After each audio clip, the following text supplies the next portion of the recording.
Today, I am going to share with you a brief April debt snowball update, and I'm also going to discuss what you need to do before you refinance your home. Let's go. Hi, beautiful people. My name is Lakeisha Pinckney, and thank you for tuning into my channel. I'm a single mom with two little girls trying to maneuver through this world, and I like helping single moms like me with budgeting and finances. Okay. We're going to jump on in and do this very briefly. For April, my debt, starting debt was $20,957.88. And as you know, or you may not know, so you have to check out my previous videos, I have paid off Discover, All South Lows, and my student loan during March Madness. Yay, so we have all zero balances. So the only thing I have left is a card payment. Well, my Bank of America card, which is at 0%. And my car payment. So I did make payments on those. The Bank of America is $1,039. Car payment $4,484.83, which my ending balance for Bank of America was $8,000, and my car payment was $11,434.05, which makes my ending balance $19,434.05. And my March Madness total payoff, this is how much I paid y'all in the month of March. So you have to check out that video, or all those March Madness videos. $9,201.42, y'all. It was definitely March Madness. We had it on and popping. Let's go ahead and jump into what you need to do before you refinance. In my last video, I discussed why you should refinance your home, because I just refinanced mine and I saved I am going to save $200 a month on my mortgage. And I said, I have to share this with the tribe, because I never thought that my mortgage could decrease $200 a month. You know what I can do with $200 a month? A whole lot. And I know you can too. But we have to prepare before we refinance. So I want to talk to you about that, okay? Before you refinance, the very first thing that you need to do is decide, what are your finance goals? What are your finance goals? What are your finance goals? Why do you want to refinance your house? So you have to make sure that you figure that out. I know for me, and I'll also link that video and it'll also be at the end and in the description. For me, I want to lower my percentage rate, which I did by over 1%, which knocked off $200. I wish I could have gotten that 2.2%, but it didn't quite work out. But I'm happy with $200 off a month. Also, you can lower your payment, and you can change your mortgage years, because most people start off with 30. You can go from 30 to 20, 10, 15. It depends on what you like to do. And also, refinancing can help remove that PMI. Okay, so if you want more details on those 4 things, please check out my last video, and I will have it linked for you. Okay, number 2. Once you have decided what your goals are, you need to improve your credit score. You have to improve your credit score. Now, in a previous video, I talked about almost being homeless, and my credit score was in the garbage. But I got myself back on track. Y'all, I can't spell today. So I got myself back on track, and I'm in a much better place now. So I know it can be done as a single person. A lot of times people make single people, especially single moms, feel like they can't do anything. But I'm here to tell you, you can do anything that you put your mind to, and that God will help you with. You have to get your mind right, get your spirit right, and anything is possible. So you want to make sure you improve your credit score. And one thing that is definitely helpful is to set up auto pay. I remember for years, people would always say, or creditors, put it on auto pay, put it on auto pay. And I'll think to myself, Okay, but if I put it on auto pay, I need to have something to auto pay. You have to be able to keep money in your account on a regular basis. So that you can have something when they go to pull it out, because if you don't have anything in there, they're not going to be able to pull it out. So if you are not at the point where you can do that, don't do it. But if you are at the point where you have a steady flow of income, and maybe you're like me, where I'm a teacher and we get paid twice a month on the same dates. So like for me, I have it set up on auto pay. So I know those 2 days a month, I can set my bills to come out, like not on the day that I get paid, maybe the day after or 2 days after, because you want to make sure that your funds are in your account. So doing that has helped me out a lot. I've been able to auto pay for the last 2 years, and it's because I finally have gotten to the point where I can have money in my account. And paying off debt helps you to keep money in your account. Okay? So that is truly, truly very helpful. Okay, so you also want to make sure that you bring all bills current. You want to make sure you bring all your bills current. You don't want to be behind on anything, because that helps with credit score tremendously. So if you want to set up your bills to come out before the due date, that is the best thing. That will definitely help your credit score. Okay? And you also want to dispute anything on your credit report. Dispute errors on your report. You definitely want to do that. Now, I have Discover, and they give me monthly updates of what my credit score looks like and different things like that. So that is very helpful to me.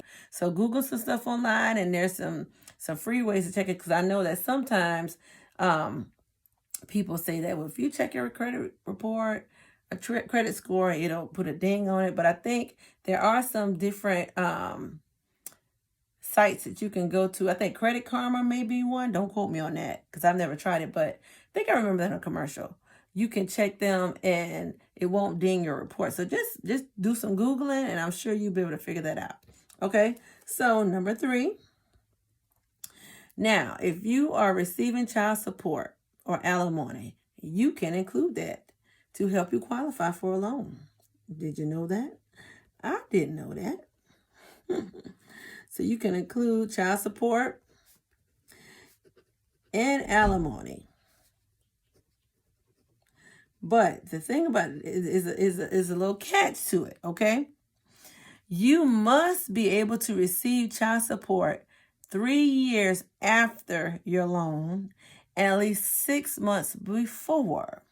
Okay, so let's say you're receiving money, funds for child support, 6 months before. But let's say you start receiving child support in January and you want to apply and try to get a loan in the summertime. If you've been receiving it consistently, good, boom, you can do it. But you have to make sure that you are going to still receive those funds 3 years after your loan. So if you are in a situation where child support is sketchy, I would not include that. Everybody's situation is different. If you're in a situation where you receive child support on a regular basis, like clockwork, I would definitely jump on board including that so that I could qualify. So you have to decide what works better for you, for your situation. Okay, so if you have a good situation, include that child support, include that alimony. Number 4, shop different lenders. Shop different lenders. Now, I just went with the lender that I currently had, Guild Mortgage. Because of connections I had, I decided to, stick with them, and they were able to work things out. It was seamless. It worked out really well. But go online and Google and just look up the best lenders for mortgage refinance. I really don't want to share any with you because that's not my expertise. So definitely Google different lenders, the best lenders to do a mortgage refinance, and go from there. 5, you have to make sure that you consider costs of refinancing. So you have to consider the cost of refinancing. There are fees involved, and that's something you definitely have to consider. Now, if the fees are more than you will save refinancing, don't do it.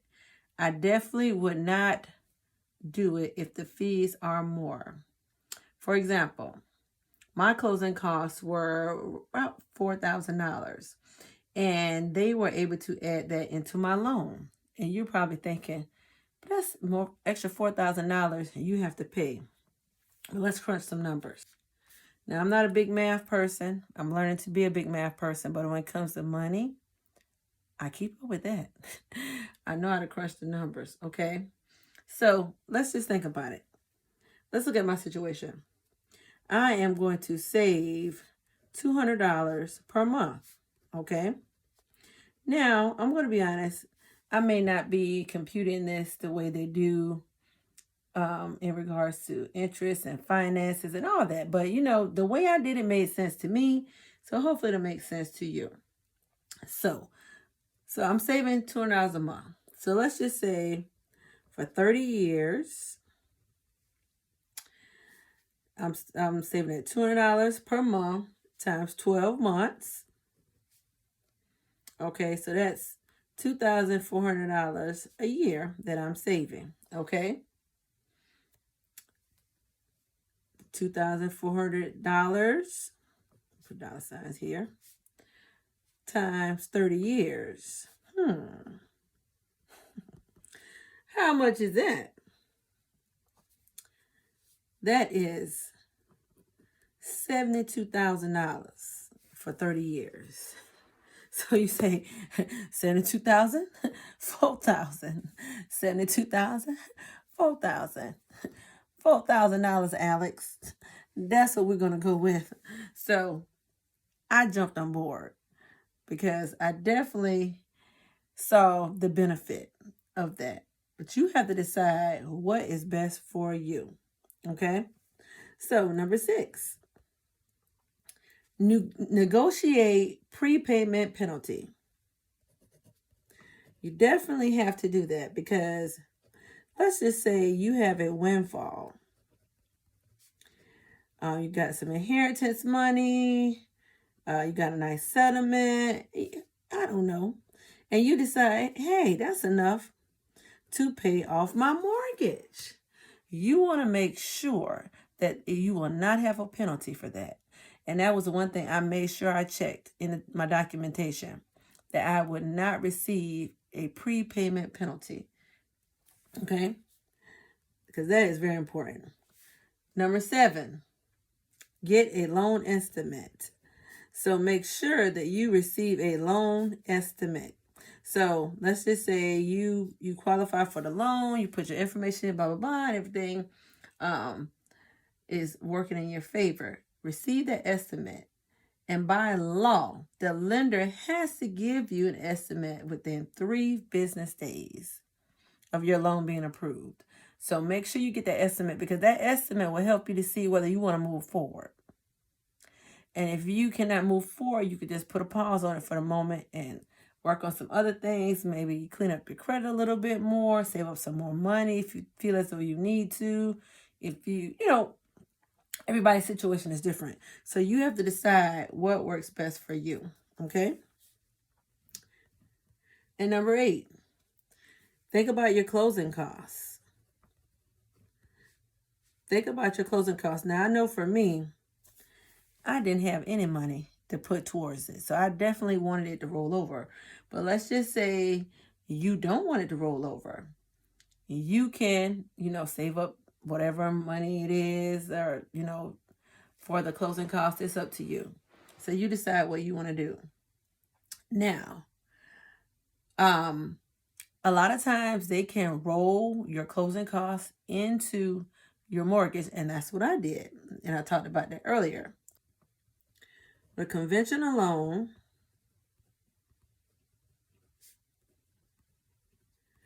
yes, it can be rolled in. It can be rolled in to your loan. Okay. And I definitely wanted a conventional loan because I wanted my PMI to fall off. Okay.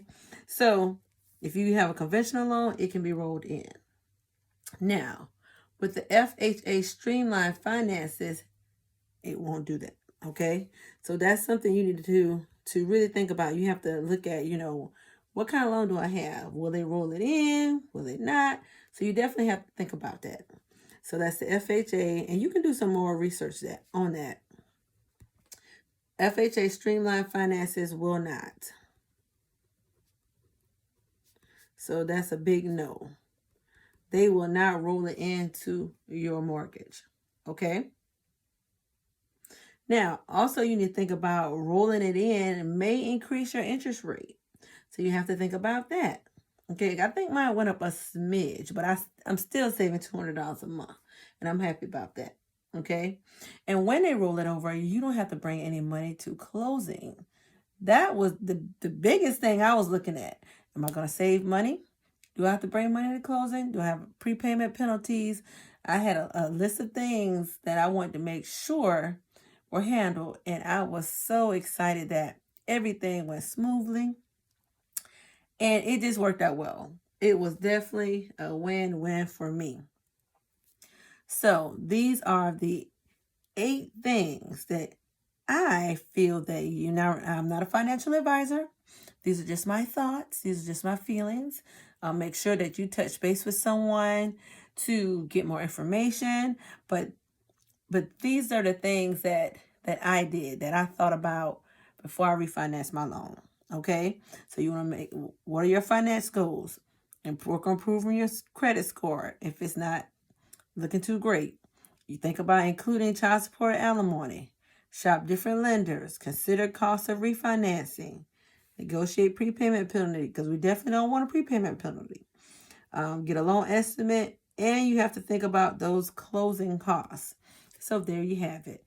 These are the things, like I said, these are things that you need to do before you refinance. Okay, now if you have found value in this video, please subscribe, please like, please share it to people that are interested in refinancing or even purchasing a home. Okay, but anywho, I love talking to y'all, and I want us to continue our conversation, so please click on one of these videos so that we can continue chatting. And y'all take care of yourselves. Have a great day. This COVID going on, stay safe, y'all. Stay safe. Check on your family, your friends, and keep your household together. And thank y'all so much. And remember, take care of your money, and your money take care of you. See you guys in the next one. Bye.